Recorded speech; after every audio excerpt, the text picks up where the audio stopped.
Bem-vindos ao Decodificando a Fé. Hoje vamos entrar na mente de Daniel. Antes da cova dos leões, precisamos entender o início. O ano é 605 a.C. Jerusalém está em chamas. Nabucodonosor cerca a cidade santa e a conquista. Daniel 1:1 diz que o Senhor entregou o rei de Judá nas mãos dele. Daniel, ainda adolescente, vê seu mundo cair. Ele é acorrentado e forçado a marchar 1.500 quilômetros até o coração do mundo pagão. Imagine o choque. Sair de Jerusalém e entrar na Babilônia, uma metrópole de tijolos azuis e jardins suspensos. Ao cruzar o portão de estar, Daniel sentiu o peso do império. Nabucodonosor não queria apenas escravos braçais, queria as melhores mentes. Ele ordenou a Aspenaz que selecionasse jovens nobres, sem defeito e instruídos. O objetivo era claro: usar a elite judaica para fortalecer a Babilônia. Começa a batalha pela mente. O objetivo era apagar a identidade de Israel. Eles foram matriculados na Universidade da Babilônia para aprender a língua e a cultura dos caldeus. A Bíblia diz que o curso duraria 3 anos. Era uma reeducação total. Aprender astrologia, matemática e os mitos de Marduk. Eles queriam que Daniel esquecesse seu Deus e pensasse como um babilônio. Uma guerra espiritual silenciosa. O segundo ataque foi na identidade pessoal. Daniel significava Deus é meu juiz. O chefe dos eunucos mudou para Beltesazar, homenagem a um deus pagão. Hananias virou Sadraque, Misael virou Mesaque e Azarias, Abed-nego. Eles tentaram arrancar a teologia dos nomes deles. Ao chamá-los pelos novos nomes, a Babilônia tentava forçá-los a confessar a supremacia dos ídolos a cada vez que alguém falava com eles. O golpe final seria na dieta. O rei determinou uma ração diária de suas próprias iguarias e vinho. Parecia luxo, mas era armadilha. A carne era sacrificada aos ídolos e incluía animais proibidos pela lei de Moisés. Comer aquilo seria um ato de comunhão com os demônios da Babilônia. Aceitar o prato do rei significava aceitar a submissão espiritual total a ele. A mesa estava posta para a queda de sua fé. Aqui Daniel brilha. O versículo 8 diz: Daniel propôs no seu coração não se contaminar. Note a palavra propôs. Foi uma decisão racional, não emocional. Ele não fez escândalo. Com sabedoria, pediu ao chefe dos eunucos para não comer a carne. O oficial teve medo. Se o rei ver vocês magros, cortará minha cabeça. O risco de morte era real, mas Daniel sabia que a obediência a Deus valia mais que a segurança. Daniel propõe um teste científico. Experimenta os teus servos 10 dias. O cardápio? Apenas legumes e água. No hebraico, legumes significa grãos e vegetais. Nada de vinho ou carne sacrificada. Daniel estava apostando sua vida na lei de Deus. Ele confiava que a bênção do Senhor traria um resultado biológico que a dieta caldeia jamais poderia oferecer. Era um desafio direto aos deuses da nutrição babilônica. 10 dias depois, o oficial inspecionou os garotos. O resultado foi milagroso. A Bíblia diz que eles estavam mais gordos e corados do que todos os jovens que comiam do banquete real. O brilho no rosto de Daniel não vinha só das vitaminas, vinha da santidade. O oficial, convencido, tirou a carne dos outros e oficializou a dieta limpa. A primeira batalha foi vencida não com espada, mas com fidelidade no prato. Com a integridade física preservada, Deus abriu o céu. O versículo 17 diz que Deus lhes deu o conhecimento e a inteligência. Não foi a Universidade da Babilônia, foi o Senhor. Daniel recebeu um dom específico: entender visões e sonhos. Enquanto os magos estudavam estrelas, Daniel recebia downloads diretos do Criador. Ele estava sendo preparado para decodificar mistérios que nenhum sábio humano resolveria. Ao fim de 3 anos, foram levados a Nabucodonosor. O homem mais poderoso da terra os entrevistou. O veredito? O rei os achou 10 vezes mais doutos do que todos os magos e astrólogos do reino. Daniel não apenas sobreviveu ao sistema, ele o superou. Eles estavam no topo da elite intelectual.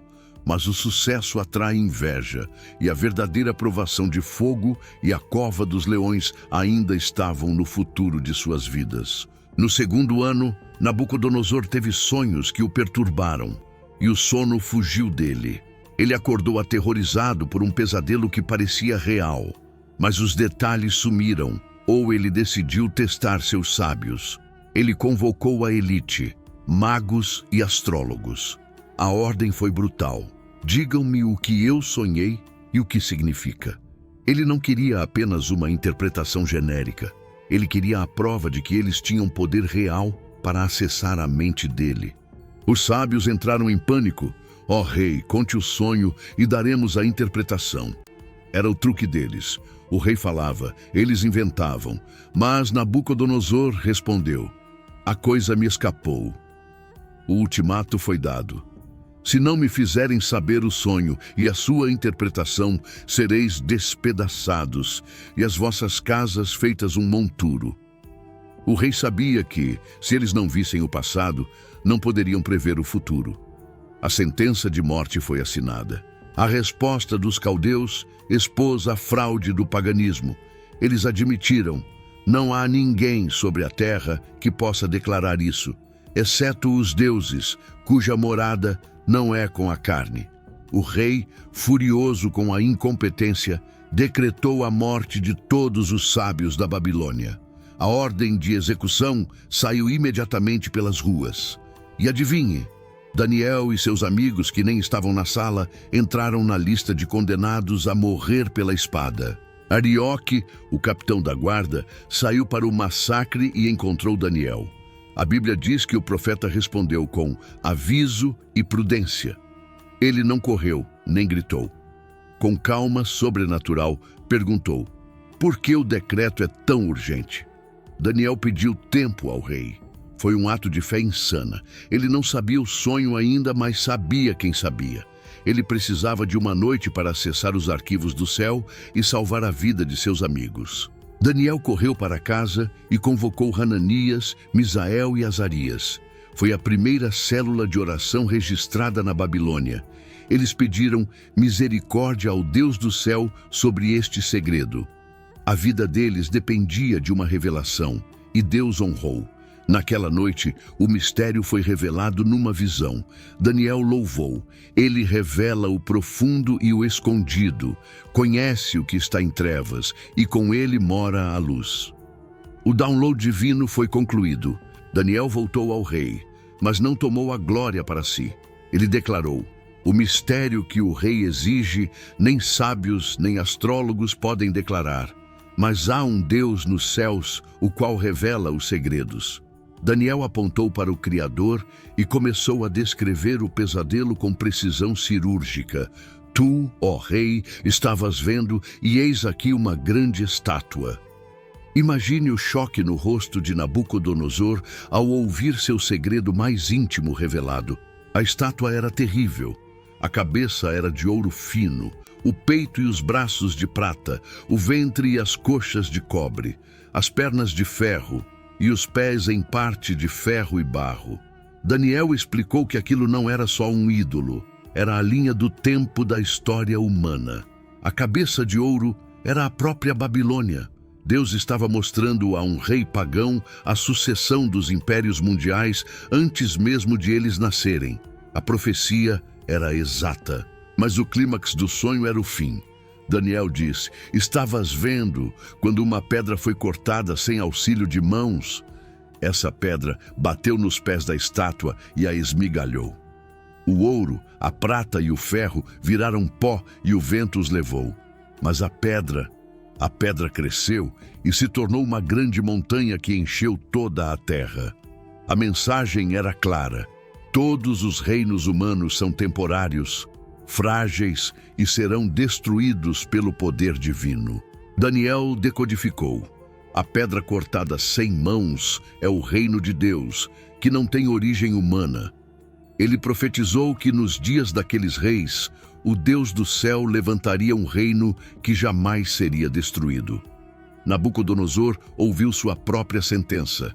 Seu império de ouro cairia para a prata persas, depois bronze, gregos e ferro, Roma. A história estava escrita antes de acontecer. Cristo é a pedra que enche a terra.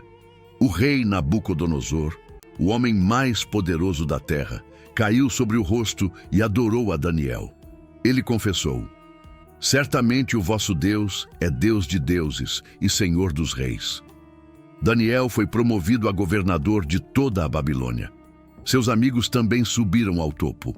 Eles venceram a morte pela fé, mas o sucesso gera inveja e a fornalha de fogo já estava sendo preparada para a próxima provação de lealdade deles. Nabucodonosor, talvez inspirado pelo sonho da cabeça de ouro, decidiu fazer uma estátua inteira desse metal.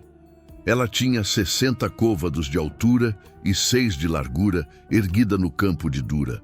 Não era apenas arte, era um teste de lealdade para todo o império. Ele convocou sátrapas, prefeitos e governadores. A Bíblia lista esses cargos para mostrar a escala do evento. Era uma reunião política e religiosa para unificar todas as nações sob um único Deus, a imagem do rei. A atmosfera era elétrica. O arauto gritou: "A voz se ordena, ó povos, nações e línguas." O gatilho era a música. A Bíblia lista uma orquestra específica: buzina, pífaro, harpa, sambuca, saltério e gaita de foles. Não era apenas som, era um comando psicológico. Quando a música tocasse, todos deveriam cair de joelhos. Era um ato forçado de adoração, desenhado para quebrar a vontade individual. O som daquela música era o som da submissão total à Babilônia. A ameaça era brutal. Qualquer que não se prostrar e não a adorar, será na mesma hora lançado dentro da fornalha de fogo ardente. Note a urgência. Na mesma hora. Não haveria julgamento ou júri. A fornalha era provavelmente um forno de tijolos usado nas construções massivas da cidade. Era uma morte industrial e aterrorizante. O medo era a cola que mantinha o Império unido. Quando a música tocou, milhares de rostos foram ao chão no pó do campo de Dura. Mas no mar de cabeças curvadas, 3 figuras permaneceram de pé: Sadraque, Mesaque e Abed-nego. Eles não fizeram escândalo, apenas não se curvaram.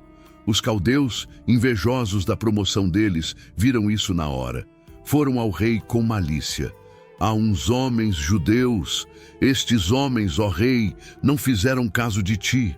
Eles transformaram a fé em traição política.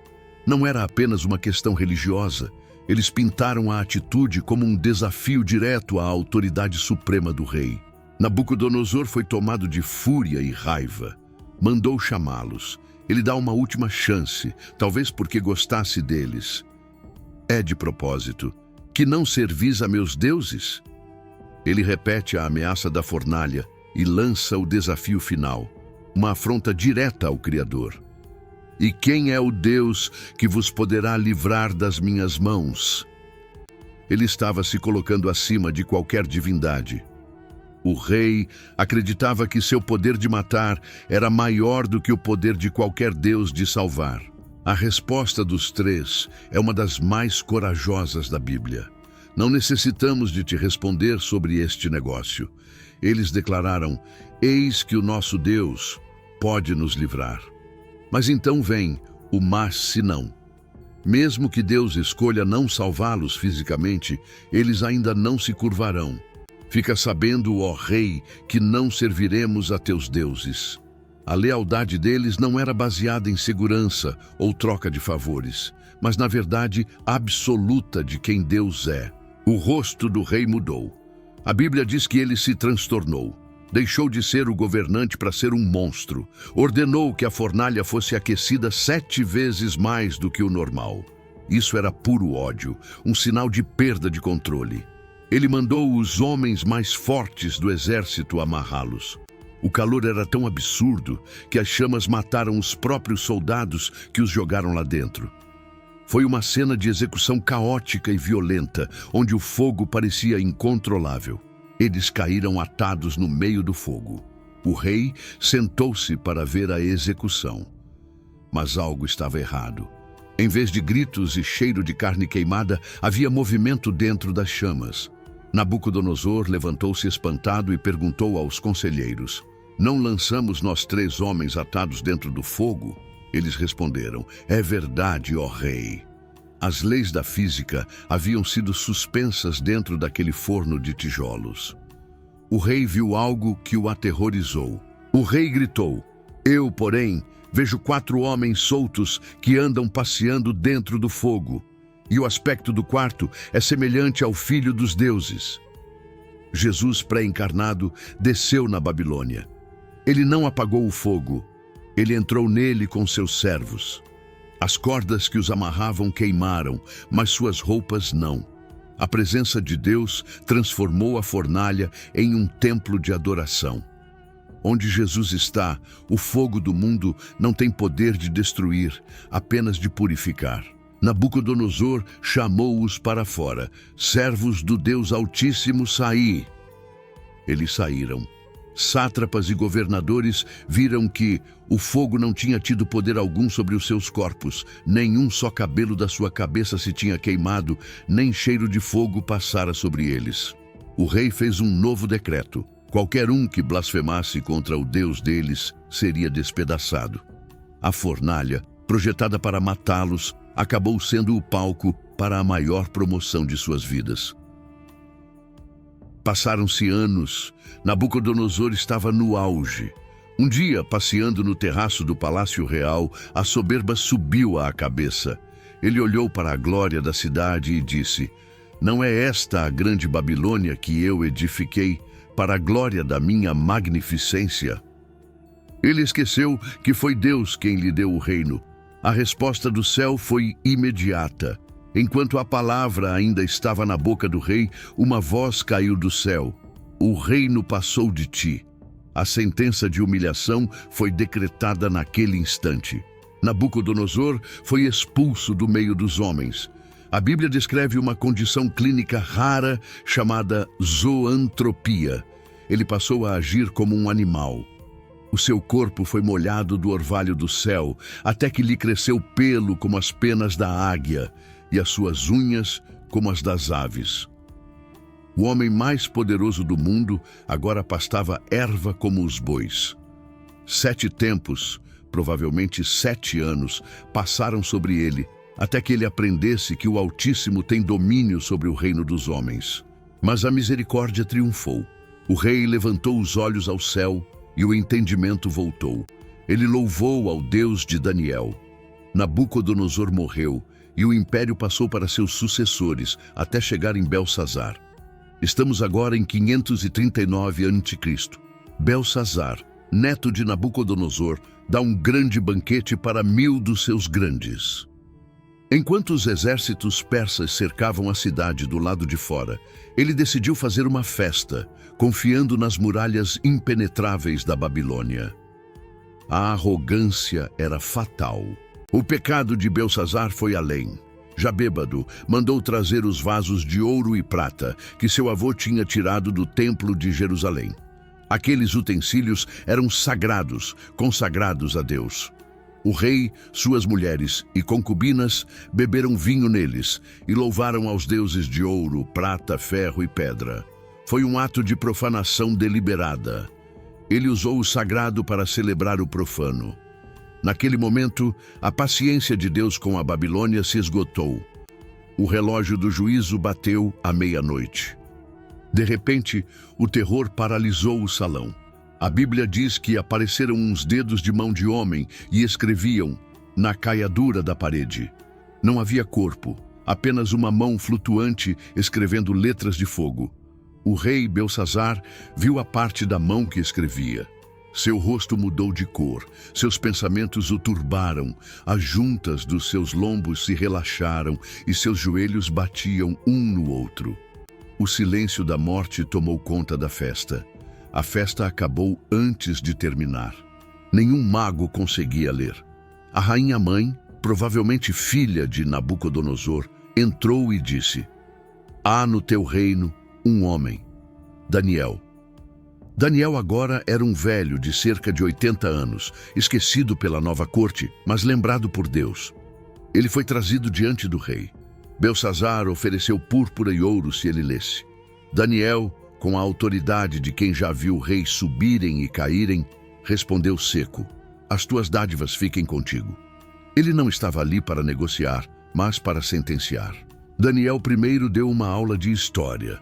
Lembrou o rei do que aconteceu com Nabucodonosor por causa do orgulho e disparou: tu, Belsazar, não humilhaste o teu coração, ainda que sabias tudo isso.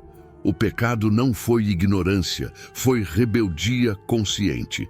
Então ele leu a escrita: Mene, Mene, Tekel, Ufarsim. Eram medidas de peso. Deus havia colocado o império na balança. A contabilidade divina estava fechada e a Babilônia estava em dívida. A interpretação foi fatal. Mene, contou Deus o teu reino e o acabou. Tekel, pesado foste na balança e foste achado em falta. Peres, dividido foi o teu reino e dado aos medos e aos persas. Naquela mesma noite, a profecia se cumpriu. O historiador Heródoto conta que Ciro, o persa, desviou o curso do rio Eufrates, que passava por baixo dos muros. O nível da água baixou, e o exército inimigo marchou pelo leito seco do rio para dentro da cidade, sem lutar. Naquela mesma noite, foi morto Belsazar, rei dos caldeus. A Babilônia, a cabeça de ouro, caiu. Dário, o medo, tomou o reino. O mundo mudou de mãos em uma noite. A prata, Medo-Pérsia, substituiu o ouro. Mas e Daniel? Em vez de ser morto como um oficial do regime anterior, a fama de sua sabedoria e a proteção divina o fizeram indispensável. O novo rei, Dário, olhou para aquele velho sábio judeu e viu algo diferente. Um espírito excelente. Agora, sob o novo império persa, Daniel é promovido novamente. Ele se torna um dos 3 presidentes que governavam sobre 120 sátrapas. O rei pensava em constituí-lo sobre todo o reino. Isso gerou uma inveja mortal na nova corte persa. Eles não podiam atacar a competência dele. Não podiam achar ocasião ou culpa alguma. Então, decidiram atacar a única coisa que importava para ele: sua fé. A armadilha da cova dos leões estava sendo armada. O rei Dário pensava em constituir Daniel sobre todo o reino. Isso gerou um ódio mortal nos 120 sátrapas. Eles procuravam ocasião contra Daniel no reino, mas não achavam. A Bíblia diz: ele era fiel e não se achava nele nenhum vício nem culpa. Imagine a auditoria que fizeram na vida dele. Reviraram cada contrato, cada imposto. Mas Daniel era incorruptível. A integridade dele era uma ameaça ao sistema corrupto dos persas. Então os governadores disseram: nunca acharemos ocasião alguma contra este Daniel, se não a procurarmos contra ele na lei do seu Deus. Eles perceberam que a única fraqueza de Daniel era sua lealdade absoluta a Jeová. Eles não podiam acusá-lo de roubo, então decidiram criminalizar a sua fé. A armadilha foi desenhada não para pegar um criminoso, mas para pegar um santo no ato de ser santo. A perseguição religiosa começou. Eles foram tumultuosamente ao rei e disseram: ó rei Dário, vive para sempre. A bajulação é a arma do traidor. Eles propuseram um estatuto real. Por 30 dias, qualquer um que fizesse uma petição a qualquer deus ou homem, exceto ao rei, seria lançado na cova dos leões. Eles apelaram para o ego de Dário, transformaram o rei em um deus temporário. Era uma jogada política genial para eliminar o rival judeu sem sujar as mãos. O rei assinou a escritura e o edito. Aqui entra um detalhe jurídico fatal. Conforme a lei dos medos e dos persas, que não se pode revogar. Diferente da Babilônia, onde o rei era a lei, na Pérsia o rei estava abaixo da lei. Uma vez selado com o anel real, nem o próprio Dário poderia anular o decreto. A armadilha estava armada e trancada. O rei, sem saber, havia assinado a sentença de morte do seu melhor amigo e conselheiro. Daniel soube que a escritura estava assinada. O que ele fez? Não protestou, não fugiu. A Bíblia diz: entrou em sua casa. Ele subiu ao seu quarto, onde havia janelas abertas da banda de Jerusalém. Ele não fechou as janelas para se esconder. Ele manteve a rotina. 3 vezes ao dia, punha-se de joelhos e orava e dava graças diante do seu Deus, como também antes costumava fazer. A consistência dele era sua maior arma. Por que Jerusalém? Mesmo em ruínas há 70 anos, era o lugar da promessa. Salomão, na dedicação do templo, orou para que, se o povo fosse levado cativo e orasse voltado para aquela terra, Deus ouviria. Daniel estava reivindicando essa promessa antiga. Ele orava não apenas por hábito, mas por guerra espiritual. Ele sabia que o decreto de Dário era uma afronta direta ao trono de Deus. Ele escolheu a cova em vez do silêncio. Então aqueles homens foram juntos e acharam a Daniel orando e suplicando diante do seu Deus. Eles invadiram a privacidade dele. Imagine a cena. Os sátrapas, com o decreto na mão, rindo enquanto viam o velho profeta de joelhos. Eles não encontraram armas, nem ouro roubado, nem planos de golpe. Encontraram apenas um homem conversando com o céu. Mas para a lei persa daquele mês, a oração era um crime de alta traição ao Estado. Eles correram ao rei e disseram: porventura não assinaste o edito? O rei confirmou. Então lançaram o veneno. Esse Daniel, que é dos transportados de Judá, não tem feito caso de ti, ó rei. Eles usaram a origem estrangeira dele, transportados de Judá, para pintá-lo como um ingrato. A acusação foi brutal. O rei Dário, naquele momento, percebeu que tinha sido manipulado. A armadilha não era só para Daniel, era para ele também. O rei ficou muito penalizado. A Bíblia diz que ele pôs o coração em livrar a Daniel. Até o pôr do sol, ele trabalhou para salvá-lo. Imagine os advogados reais tentando achar uma brecha na lei. Mas os sátrapas pressionaram. Sabe, ó rei, que é lei dos medos e dos persas que nenhum edito se pode mudar. A lei era impiedosa. O rei mais poderoso do mundo estava de mãos atadas por sua própria assinatura imprudente. Então o rei ordenou e trouxeram a Daniel e o lançaram na cova dos leões. Mas Dário disse uma das frases mais incríveis de um pagão na Bíblia: o teu Deus, a quem tu continuamente serves, ele te livrará. Não foi uma ordem, foi uma esperança desesperada. Uma pedra foi posta sobre a boca da cova, e o rei a selou com o seu anel. Daniel estava agora trancado no escuro, cercado por feras famintas, sem defesa humana. O rei Dário foi para o palácio e passou a noite em jejum. Não deixou trazer instrumentos de música, e o sono fugiu dele. Enquanto o rei mais poderoso da terra estava insone e aterrorizado no conforto do seu palácio, Daniel, o prisioneiro, estava na cova. Mas ele não estava sozinho. Aquela noite na escuridão se tornou o lugar mais seguro do Império Persa, porque a presença manifesta de Deus transformou o covil de feras famintas em um santuário de paz sobrenatural. Pela manhã cedo, ao romper do dia, o rei levantou-se e foi com pressa à cova dos leões. Chegando perto, chamou a Daniel com voz triste e angustiada. O rei pagão fez a pergunta crucial que ecoa na história. Daniel, servo do Deus vivo, dar-se-ia o caso que o teu Deus, a quem tu continuamente serves, tenha podido livrar-te dos leões? A fé do rei estava por um fio. Ele esperava o silêncio da morte como resposta daquele buraco escuro. Mas do fundo da escuridão, uma voz calma e firme respondeu: ó rei, vive para sempre. Daniel estava vivo. Ele não estava ferido nem traumatizado. A primeira coisa que ele fez foi honrar o rei que o havia condenado. Isso mostra a qualidade do caráter de Daniel. Ele não guardava rancor. Ele sabia que a verdadeira batalha não era contra Dário, mas contra as forças espirituais malignas que tentaram usar o rei para destruir a obra de Deus na terra. Daniel explica o milagre. O meu Deus enviou o seu anjo e fechou a boca dos leões para que não me fizessem dano. Note que Daniel diz, o meu Deus. Era um relacionamento pessoal. Ele explica a razão teológica. Porque foi achada em mim inocência diante dele. E também contra ti, ó rei, não tenho cometido delito algum. A cova provou que a lei dos homens estava errada e a justiça de Deus estava certa.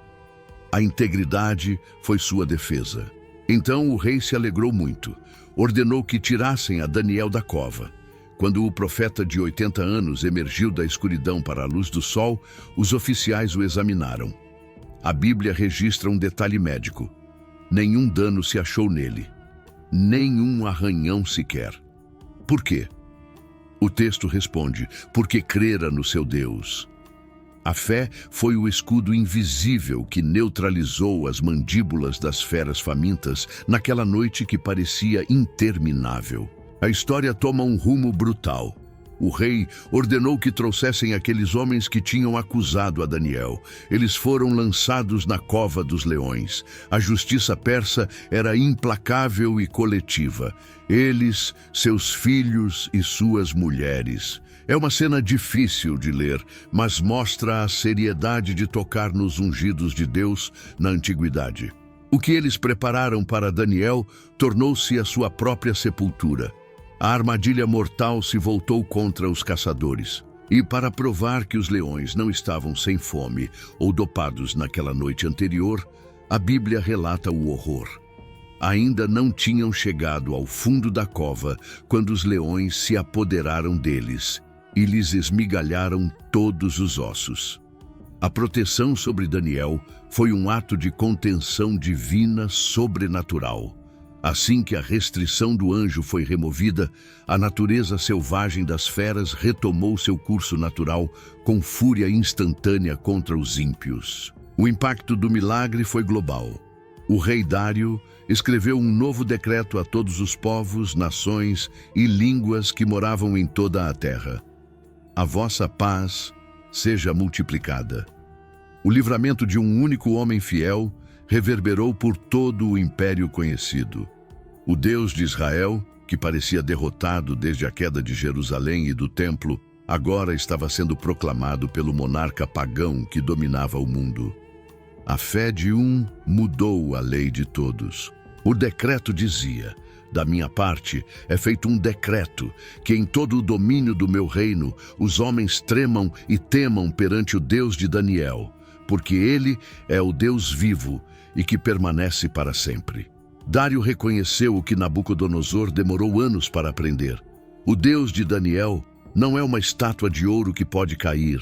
Ele é o Deus vivo cujo reino não tem fim e cujo domínio dura até a eternidade.